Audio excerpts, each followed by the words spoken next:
Welcome back to my YouTube channel study learner. ये 13 मई के current affairs के question हैं जो कि ये फूल पत्ती वाली क्लास है उसका रिवीजन है। तो पहला क्वेश्चन है, WHO ने किस वैश्विक बीमारी महामारी को ग्लोबल हेल्थ इमरजेंसी से बाहर किया है? तो मंकी पॉक्स और कोविड-19 को बाहर किया है। किसने किया है? तो WHO ने। WHO की स्थापना 7 अप्रैल 1948 को हुई थी। इसका हेडक्वार्टर जनेवा स्विट्जरलैंड है और इसके हेड है डॉक्टर टेड्रोस है। कोविड-19 और मंकी पॉक्स है। जो मंकी पॉक्स क्या होता है? वायरल होता है। और कोविड-19 है जो ये श्वसन तंत्र बीमारी है, ये वायरस से होती है। इसको है जो ग्लोबल इमरजेंसी से इन दोनों को बाहर रखा गया है। फिर नेक्स्ट क्वेश्चन है, टीबी डे की थीम क्या थी? तो इस बार की टीबी की थीम है yes we can end TB. ये इस बार की थीम में इम्पोर्टेंट है, इसे याद रखिएगा। और ये कब मनाया जाता है टीबी डे? तो 24 मार्च को मनाया जाता है टीबी डे। शाही रोग किसे कहते हैं? तो हीमोफीलिया को शाही रोग कहते हैं। आरबीसी का आकार हाशियाकार किसमें हो जाता है? तो सिकल सेल एनीमिया होती है, उसमें आरबीसी का आकार है जो हाशियाकार हो जाता है। नेक्स्ट है मास्क्यूरिस है जो किसकी वैक्सीन है? तो मलेरिया की ये पहली वैक्सीन है मास्क्यूरिक्स। फिर है सर्वाइकल कैंसर किससे होता है? तो HPV वायरस है, इसके कारण होता है सर्वाइकल कैंसर। फिर है टीबी हारेगा देश जीतेगा लक्ष्य है कब तक का? तो 2025 तक का लक्ष्य रखा गया है। हैंसन रोग कैसा रोग है? तो हैंसन रोग है जो कुष्ठ रोग होता है। चेचक का टीका एडवर्ड जेनर ने बनाया था, इसके लिए इन्हें मेडिसिन का पहला नोबेल प्राइज भी मिला है। 2022 में मेडिसिन नोबेल किससे मिला है? तो शांतो पावे को मिला है 2022 का मेडिसिन नोबेल। क्वेश्चन नंबर 2 है, छठे हिंद महासागर सम्मेलन का मेजबान देश कौन सा है? तो छठे हिंद महासागर सम्मेलन का मेजबान देश बांग्लादेश ढाका है।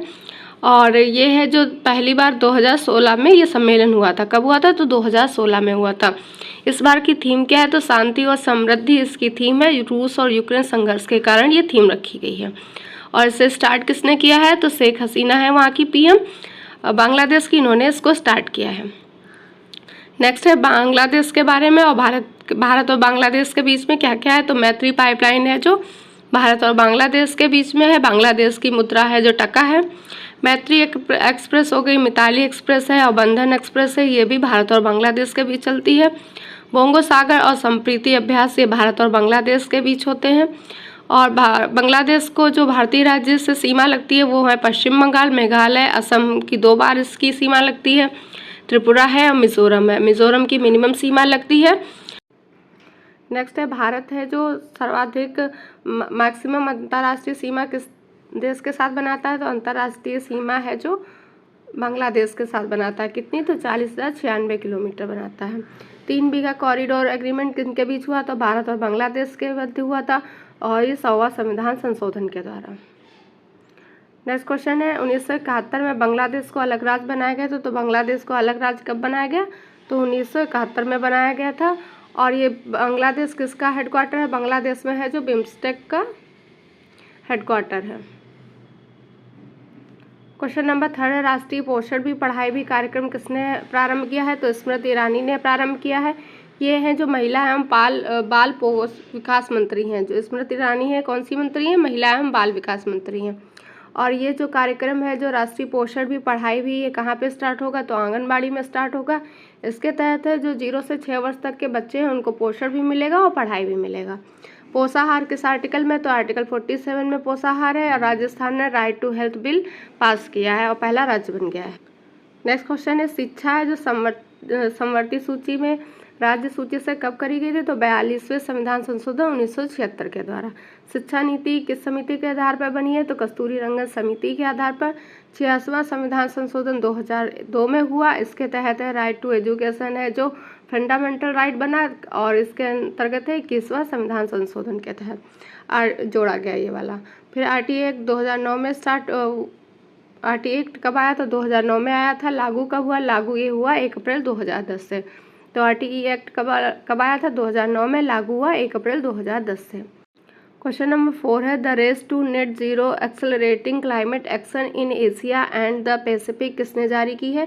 तो UNESCAP ने जारी की है। इसका हेडक्वार्टर है जो UNECAP का कहाँ है? बैंकॉक थाईलैंड है।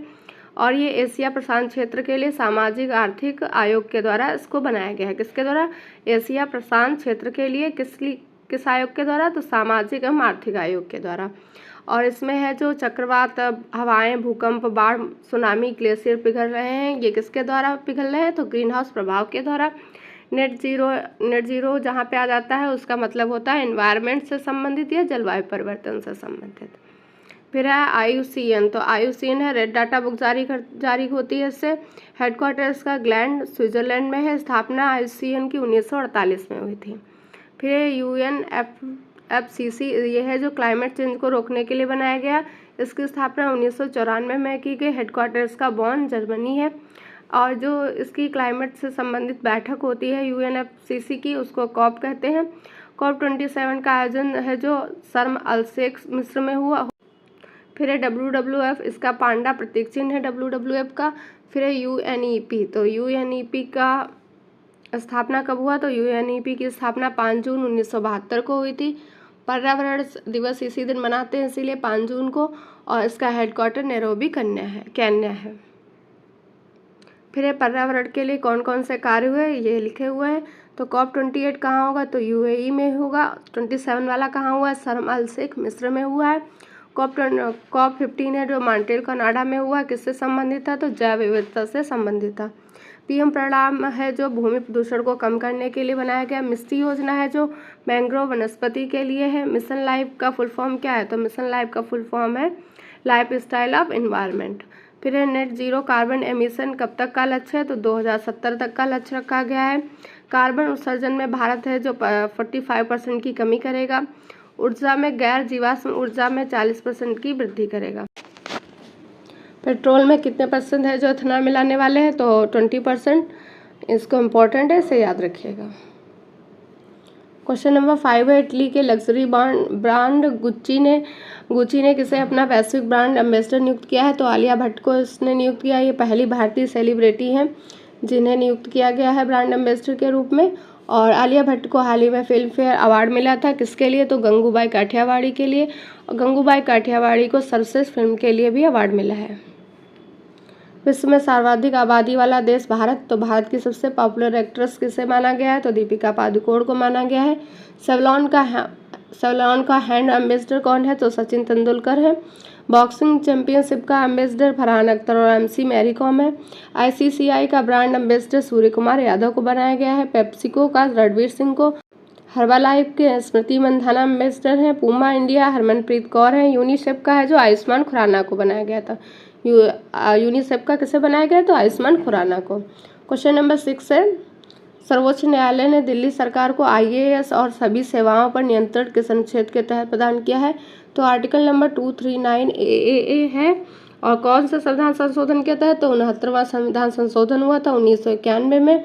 किस आयोग पर हुआ था? तो बालकृष्णन आयोग पर। यह भी याद रखिएगा, इंपॉर्टेंट है। दिल्ली है जो दिल्ली में विधानसभा भी है और दिल्ली UT भी है। UT पे किसका अधिकार होता है? उपराज्यपाल का। UT में क्या होता है? उपराज्यपाल। और विधानसभा है तो CM और मंत्रिपरिषद भी होगा। और दिल्ली में जो भूमि और पुलिस है इस पे है जो केंद्र सरकार का अधिकार है। सुप्रीम कोर्ट ने संविधान पीठ में 5 या 5+ से अधिक न्यायाधीश होते हैं संविधान पीठ में। और इसके संविधान पीठ के हेड कौन है? तो जो इंडिया के मुख्य न्यायाधीश हैं DY चंद्रचूड़ 50वें नंबर के, ये इसके हेड हैं। तो कौन से नंबर के हैं? ये 50वें नंबर के। इनका नाम याद रखिएगा, DY चंद्रचूड़।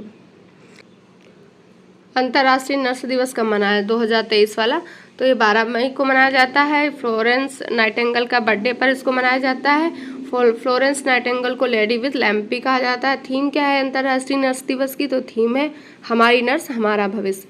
और इसे पहली बार कब मनाया गया था? तो 1974 में इसे पहली बार मनाया गया था। फिर है रेड क्रॉस डे कब मनाया जाता है? तो 8 मई को मनाया जाता है। डॉक्टर्स डे 1 जुलाई को। जैव विविधता दिवस 22 मई को। तम्बाकू रोधी दिवस 31 मई को मनाया जाता है। फिर है SCO, तो 1996 में SCO की स्थापना हुई। तब SCO का नाम है जो संघाई 5 के नाम से इसकी स्थापना हुई थी। ये 5 लिखा है, याद रखिएगा। फिर 2001 में SCO नाम हुआ और इसका हेडक्वार्टर बीजिंग है। भारत है जो 2017 से इसमें शामिल हुआ है। 9 नंबर का मेंबर देश कौन सा है? तो ईरान है। 2022 की बैठक उज्बेकिस्तान में हुई थी। 2023 में भारत में SCO के विदेश मंत्री की बैठक कहाँ हुई है अभी हाल ही में? तो गोवा में। क्वेश्चन नंबर 8 है संघाई सहयोग संगठन स्टार्टअप फोरम 2023 का आयोजन कहाँ किया गया है? तो ये नई दिल्ली में किया गया है। और ये स्टार्टअप का मतलब होता है नवाचार को बढ़ावा देना। स्टार्टअप का बड़ा रूप क्या होता है? तो यूनिकॉर्न होता है। जो कंपनी है $1 बिलियन से अधिक की कंपनी होती है, ये यूनिकॉर्न कंपनी होती है। और स्टार्टअप डे कब मनाते हैं? तो 16 जनवरी को मनाते हैं। यूनिकॉर्न में भारत का स्थान तीसरे नंबर पर है, पहले पे अमेरिका है, दूसरे नंबर पे चीन है। और जो स्टार्टअप है ये किस मंत्रालय के अंतर्गत आता है? तो वाणिज्य उद्योग मंत्रालय के अंतर्गत आता है। इसके मंत्री पीयूष गोयल हैं। क्वेश्चन नंबर 9 है इंटरनेशनल कर लीजिएगा, यहाँ पे नेशन लिखा हुआ है। तो इंटरनेशनल क्रिकेट काउंसिल ने किसे अपना ग्लोबल स्पॉन्सर घोषित किया है? तो मास्टर कार्ड है जो यूएसए का, इसे घोषित किया है स्पॉन्सर अपना। और ये जो आईसीसी है इसका हेडक्वार्टर दुबई में है और इसके अध्यक्ष ग्रेग बर्कले हैं। और ये जो मास्टर कार्ड बनाया गया है ग्लोबल स्पॉन्सर, ये किसके स्थान पर? तो भारत पे के स्थान पर बनाया गया है। फिर अंडर-19 महिला T20 वर्ल्ड कप की विजेता है जो इंडिया है, और कहाँ पे हुआ? तो साउथ अफ्रीका में हुआ, पहली बार हुआ था। फिर आईसीसी वनडे वर्ल्ड कप है जो इंडिया में होगा। नेक्स्ट है पुरुष T20 वर्ल्ड कप है जो इसमें है इंग्लैंड विनर था पाकिस्तान को हराकर। T20 मैच प्लेयर किसे चुना गया? तो सूर्य कुमार यादव को।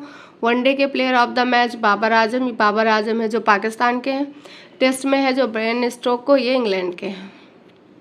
क्वेश्चन नंबर 10 है मॉस्को वुशु स्टार चैंपियनशिप में भारत ने कितने स्वर्ण पदक जीते हैं? तो इसमें भारत ने है टोटल पदक 17 जीते हैं, जिसमें 10 स्वर्ण पदक हैं। और वुशु स्टार चैंपियनशिप में पहला गोल्ड मेडल जो वुमेन थी, पहली महिला, उन्होंने जीता था पूजा कादियान। इन्होंने पहला गोल्ड जीता था, ये पहली महिला थी। और किसमें? वुशु स्टार चैंपियनशिप में। ओलंपिक में कितने पदक जीते हैं भारत ने? तो 1 गोल्ड मेडल, 2 सिल्वर, 4 ब्रॉन्ज जीते हैं, टोटल 8 पदक जीते हैं भारत ने। कॉमनवेल्थ में है जो 61 पदक हैं टोटल, और जिसमें से 22 गोल्ड हैं। और भारत की रैंक इसमें 48वें थी। तो ये थी आज की करंट अफेयर्स की क्लास। अगर क्लास